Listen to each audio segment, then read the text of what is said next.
काही समाजकंटकाच्या माध्यमातून या सगळ्या आमच्या आंदोलनाला वेगळं वळण देण्याचा प्रयत्न केला जाणार आहे असे काही मॅसेज आम्हाला आले आणि दुसरेच लोक पाठवून इथे काही वेगळा प्रकार करायचा तयारीत आहे. त्या सगळ्या याचा विचार करून 2 पावलं मागं घेऊन या देशाची, राज्याची आणि जिल्ह्याची शांतता राहावी, निवडणूक अतिशय शांततेनं व्हावी याचा आम्ही प्रयत्न करतो आहे. परवानगी आम्हाला भेटली होती, त्यांना नाकारली होती, आमची आता नाकारली, त्यांना दिली. हा घटनाक्रम कायद्याला पूर्ण चिरफाड करणारा आहे आणि याचा जबाब आता आम्हाला जनतेसमोर घेऊनच घ्यायचा आहे. आणि म्हणून आता हे इथं आम्ही मैदान सोडतो आहे, पण निवडणुकीतलं मैदान सोडत नाही.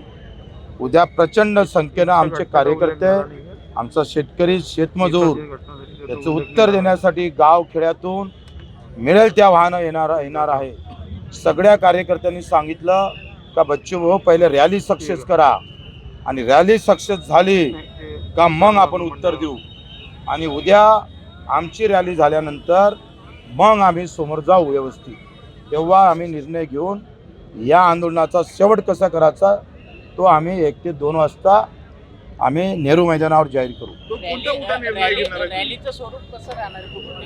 रॅली जिल्हा स्टेडियमवर निघणार, जिल्हा स्टेडियमवरून चित्रा टॉकीज, जवाहर गेट, जवाहर गेटवरून राजकमल, नेहरू मैदानाला समाप्त होणार आहे.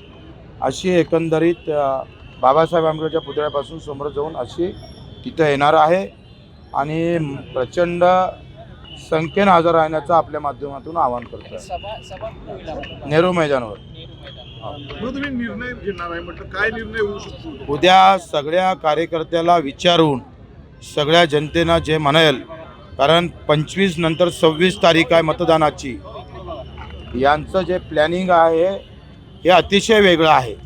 आज आम्हाला अटक करून आमचा प्रचार थांबवायचा प्रयत्न करण्याचा त्यांचं एकंदरीत षडयंत्र होतं.